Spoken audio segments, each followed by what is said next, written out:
Korun tuh manusia terkaya yang pernah hidup di bumi. Hartanya bu, ini saya kasih bocoran sedikit, kunci berangkasnya saja kemana-mana itu suka dibawa, dipikul paling sedikitnya 8 bodyguard, cuman bawa kunci berangkas saja begini. Jadi kalau orang punya masalah itu kalau berdoa, walaupun solusinya belum datang, walaupun kemudian jawabannya belum tiba, minimal hati ibu tuh tenang. Ini dia. Kan surah 13 ayat 28. Rumus ini pakai, gunakan dalam hidup. Karena yang tahu kehidupan kita itu Allah yang menciptakan kita. Yang tahu pesawat, yang bikin pesawat. Yang tahu handphone, yang bikin handphone. Yang tahu mikrofon, yang bikin mic-nya. Yang tahu kita, yang menciptakan kita. Ikutilah petunjuk Allah yang menciptakan kita, maka akan langsung terasa manfaatnya. Ibu tidak percaya, silahkan lakukan. Rasakan bedanya, bedakan rasanya, dan pasti akan terasa bedanya. Akan lain. Doa. Tapi ingat, yang paling penting kata Allah, doa itu bukan sekedar penting permohonannya, tapi menunjukkan status kita sebagai hamba di hadapan Allah Subhanahu wa Ta'ala. Jadi kalau ada orang selama hidup tidak pernah berdoa, artinya dia mengingkari status dia sebagai hamba di hadapan Allah Subhanahu wa Ta'ala. Mau menyejajarkan diri dengan Tuhan. Kan yang tidak pernah meminta itu Tuhan. Allah yang memberikan. Kalau manusia beda, pasti minta. Artinya kalau ada manusia nggak pernah minta, seakan-akan bahasa halusnya, kamu ini ngaku jadi Tuhan. Saya tempatkan kau di neraka jahanam yang paling bawah. Jahanam itu bu, belum masuk saja sudah terasa. Terasa. Buka ibu Quran surah misalnya ke-40 Ghafir tuh. Ya, ayat 45 sampai dengan 47-nya. Sebelumnya lagi, lihat Quran surah ke-8 ayat ke-50. Itu penghuni neraka bu, yang bukan jahanam saja. Penghuni neraka itu kalau mau meninggal itu dipukulin dulu malaikat.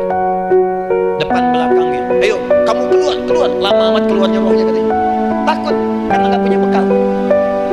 Kan maaf ya, kaidah mengatakan orang nggak punya bekal itu takut pulang. Apalagi orang merasa salah. Anak ibu berbuat kesalahan, mau pulang takut kan? Takut. Jadi kalau ada anak takut pulang, salah dia. Salah. Kemana anak nggak pulang-pulang, pasti ada yang salah karena nggak berani pulang. Jangankan salah, nggak punya bekal saja, malu pulang. Lihat ibu waktu Ramadan usai mau mudik Idul Fitri, kan pada mudik kan? Kenapa mau mudik dan senang mudik? Karena punya bekal. Dikumpul-kumpulkan itu selama 11 bulan untuk 1 bulan saja. Itu pun paling berapa hari? Kumpulin. Terus telepon keluarga, insya Allah aku pulang hari ini. Wah, senang semuanya. Padahal mudiknya cuma pakai motor bu, motornya bebek, bekalnya singa. Serius saya, motor bebek bekal singa, ada kardus belakangnya, tulisin, terus tambah pelepah pisang buat begini. Belakangnya ditulisin, aku pulang sayang. Jalan mudik, terus yang di rumah kan senang nerimanya. Kenapa? Karena ada yang pulang dan bawa bekal. Saya pernah tanya pada seseorang, kenapa anda nggak mudik? Nggak ada bekal Ustaz, nggak ada bekal, malu pulang. Kebayang nggak saat pulang menghadap Allah nggak punya bekal? Malu pulang, apalagi punya banyak salah, jadi nggak mau keluar rohnya. Malaikatnya geram, dipukulin sama malaikat, pukul depannya, pukul depan. Kamu ini cepat keluar. Keluar. Malu pulang. Tapi kalau punya bekal enak, dan yang nyambut langsung malaikat. Bahkan nanti ada satu amalan saat dikerjakan, itu orang ini sudah masuk surga, tapi semua malaikat di semua pintu surga yang 8 itu datang mengunjungi dia mengucapkan selamat. Itu ada di Quran surah 13 ayat 24. Salamun alaikum bima sabartum fa ni'ma uqbaddar. Selamat ya saat di dunia sabar mencari bekal, dan ini bekal terbaik yang kamu dapatkan, silahkan nikmati surga yang kamu rindukan itu. Ini nikmatnya tempat yang pernah nanti kamu kunjungi. Dan tinggal abadi di situ. Yang nyambut malaikat. Bayangkan semua malaikat bu, semua malaikat dari pintu surga datang nyambut dia. Wah, masya Allah, malaikat Jibril, Israfil, malaikat maut. Maaf ya, dicabut kemarin. Biasa, selamat. Dunia aja kalau ada yang nyambut senang kan? Rumah dicet, datang sambut depan rumah, semua hidangan ada. Oh, masya Allah. Bahkan yang tidak ada jadi ada. Luarnya kongguan, dalamnya rangginang gitu kan. Wah, muncul semua. Paham ya? Jadi ini bagian pertama. Jadi kita katakan kenapa manusia mesti berdoa? Jawabannya karena manusia itu hamba. Dan doa itu adalah fitrah, bagian dari kehidupan. Kenapa manusia mesti berdoa? Karena ada komitmen dari Allah. Setiap dia mendapatkan sebuah persoalan, maka Allah akan jawab dan berikan jawaban dari semua persoalannya. Jalan mendapatkan jawaban itu adalah doa. Kenapa manusia mesti berdoa? Karena dia butuh dengan Allah. Dan puncaknya, kenapa dia mesti berdoa? Karena Allah ingin membahagiakan kehidupan dunianya sebelum sampai keabadiannya di akhirat. Jadi ketika kita berdoa, sebetulnya kebaikan untuk kita, karena Allah ingin kita bahagia, ingin mudah hidupnya.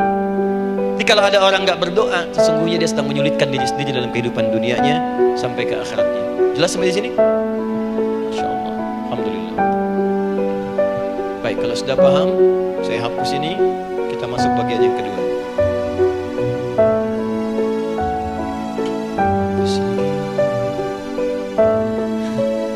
Sub Muslim edisi ke-15. 15 kali datang sendiri, nangis sendiri, tulis sendiri, ngapus sendiri. Tinggal lihat, catat, masuk surga. Masya Allah. Alhamdulillah.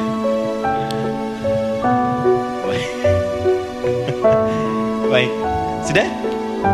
Alhamdulillah. Saya ingin setiap pembahasan kita dipahami ya.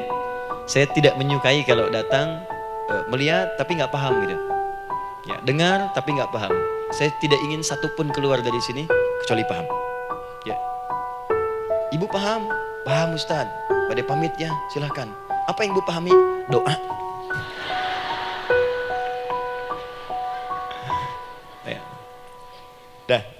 Nah, sekarang masuk bagian kedua. Bismillah. Kalau sudah mengerti yang tadi, persoalannya adalah bagaimana cara kita memohon kepada Allah. Itu dia. Bagaimana cara kita meminta? Kata Allah, kamu kalau punya masalah, minta. Ya Allah, caranya bagaimana? Karena sesuatu yang dikerjakan tanpa ilmu dan tidak tahu caranya, itu bisa keliru. Hidup itu menyembah Allah tidak cukup dengan iman, Bu. Mesti pakai ilmu. Iman saja sekalipun kuat tanpa ilmu, itu bisa salah. Kuat ingin mendekat kepada Allah. Ya Allah, aku ingin ibadah, kuat. Saya punya kawan dulu di pesantren.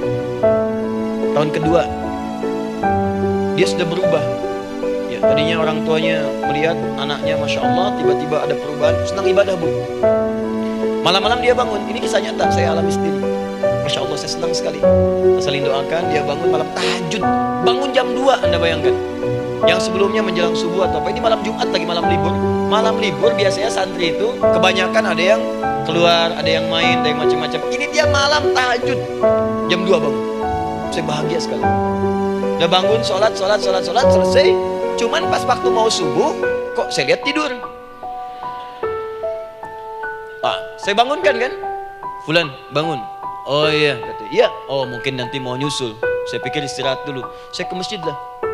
Udah ke masjid, dah selesai. Kita diskusi di masjid, selesai. Semua pulang, saya jam 7. Saya lihat masih tidur juga. Barangkali dia sudah tadi sholat mungkin di kamar, nggak sempat ke masjid karena capek. Tapi saya lihat kok posisinya nggak berubah. Di situ juga. Akhirnya setengah jam saya tunggu, saya bangunkan. Bangun. Kenapa Adi, katanya? Saya kira antum belum sholat subuh ya? Adi gimana sih? Kan udah saya jama dengan tahajud tadi. Udah saya jama dengan tahajud. Jadi memang kekuatan imannya lagi tinggi, cuman ilmunya kosong. Ini yang bahaya. Besok-besok kalau orang kayak gini sholat subuh bisa 4 rakaat. Ya. Karena itu berdoa penting, cuma kita mesti tahu caranya. Yuk kita mulai bagian pertama. Quran surah kedua ayat 186. Paling kiri sebelah bawah. Sudah? Wa idza sa'alaka 'ibadi 'anni fa inni qarib. Fokus. Kata Allah, kalau hamba-hambaku Muhammad SAW bertanya kepadamu, minta petunjuk untuk mencari-cari aku. Tuh Bu, coba lihat. Ayat doa dibuka lagi dengan kalimat hamba. Untuk menegaskan status kita. Jadi kalau ditanya, kita siapa di hadapan Allah? Makanya nggak usah sombong. Jangan sombong karena kita cuma hamba. Karena itu ketika Korun sombong, Korun tuh manusia terkaya yang pernah hidup di bumi. Hartanya bu, ini saya kasih bocoran sedikit, kunci berangkasnya saja, kemana-mana itu suka dibawa, dipikul paling sedikitnya 8 bodyguard, cuman bawa kunci berangkas saja begini.